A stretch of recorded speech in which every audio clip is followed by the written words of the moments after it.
ಈಗ ಕೆಲವರು ಮಾತಾಡೋದಕ್ಕೂ ಈ ಸ್ನೇಹಮಯಿ ಕೃಷ್ಣ ಅವ್ರು ಕಂಪ್ಲೇಂಟ್ ಕೊಟ್ಟಿರೋದಕ್ಕೂ ಗೊತ್ತಾಗಿದೆ ನಿಮಗೆ ವಿಷಯ ಏನಿದು ಏನು ಸಮಸ್ಯೆ ಏನು?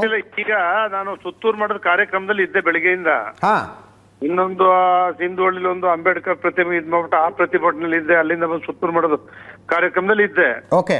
ಅಲ್ಲಿ ಬಂದ್ಮೇಲೆ ಈಗ ನನಗೆ 5 ಗಂಟೆನಲ್ಲಿ ಇದು ಹಿಂಗೆ ನಿಮ್ಮನ್ನ ನಿಮ್ಮ ಮಗನ್ನ ಎಲ್ಲ ಇದ್ ಮಾಡಿ ಸ್ನೇಹಮಯಿ ಕೃಷ್ಣ ಕೊಟ್ಟಿದ್ದಾರೆ ಅಂತ ಹೇಳಿದ್ರು. ಹೌದು. ಅದು ವಿಚಾರ ನಿಮಗೆ ಗೊತ್ತಿದೆ.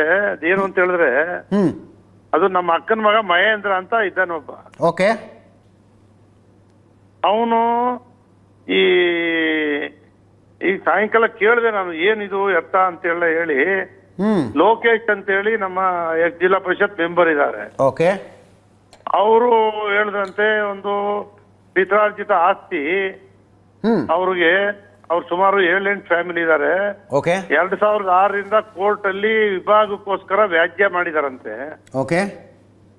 ಆಮೇಲೆ ಕೊನೆ ಫೈನಲ್ ತೀರ್ಮಾನ ಮಾಡ್ಕೊಂಡು ವಿಭಾಗ ಪತ್ರ ಮಾಡ್ಕೊಂಡು ಆ ಪ್ರಕಾರವಾಗಿ 2 ಎಕರೆ 21 ಗುಂಟೆ 22 ಗುಂಟೆ ಒಬ್ಬರಿಗೆ, 1 ಎಕರೆ 21 ಗುಂಟೆನೋ ಏನೋ ಇನ್ನೊಬ್ರಿಗೆ ಬಂದಿದೆ. ಆ 2 ಎಕರೆ 28 ಗುಂಟೆರು ನಮ್ಗೆ ನೋಡಿ ಹಿಂಗೆಲ್ಲ ಇದ್ ಮಾಡ್ಕೊಂಡ್ಬಿಟ್ಟಿದ್ದಾರೆ, ನಾವು ಫೇಸ್ ಮಾಡಕ್ ಆಯ್ತಾ ಇಲ್ಲ, ಈ ಜಮೀನ್ ಯಾರಿಗಾರು ಮಾರ್ಸ್ಬಿಡಿ ಅಂತ ಹೇಳಿ ಲೋಕೇಶ್ ಅವ್ರಿಗೆ ಹೇಳಿ, ಲೋಕೇಶ್ ಅವರು ಮಹೇಂದ್ರ ಅವ್ರಿಗೆ ಹೇಳಿ, ಮಹೇಂದ್ರ ಅವರು ಆ ಲ್ಯಾಂಡ್ ನ ಪರ್ಚೇಸ್ ಮಾಡಿದಾರಂತೆ. ಪರ್ಚೇಸ್ ಮಾಡಿ ಆಮೇಲೆ ಅದಕ್ಕೆ 50-50 ಸೈಟ್ ತಗೊಂಡಿದ್ದಾರೆ. ಅಂದ್ರೆ ಇವರು ಕಂಪ್ಲೇಂಟ್ ನಲ್ಲಿ ಇರೋದು 1984 ನಲ್ಲಿ ಅಕ್ವೈರ್ ಆಗ್ಬಿಟ್ಟಿತ್ತದು ಅಂತ. ಅಕ್ವೈರ್ ಆಗಿಲ್ಲ, NOC ಕೊಟ್ಬಿಟ್ಟಿದ್ದಾರೆ. ನಾವ್ ಯಾವುದೇ ನಿಮ್ ಜಮೀನನ್ನ ನಾವು ಅಕ್ವೈರ್ ಮಾಡ್ಕೊಂಡು ಅವ್ರು ಹೇಳಿದ್ದು ನಾನು ಇನ್ನೂ ನೋಡಿಲ್ಲ, ಡೀಟೇಲ್ಸ್ ಅಧಿಕೃತವಾಗಿ ನೋಡಿಲ್ಲ.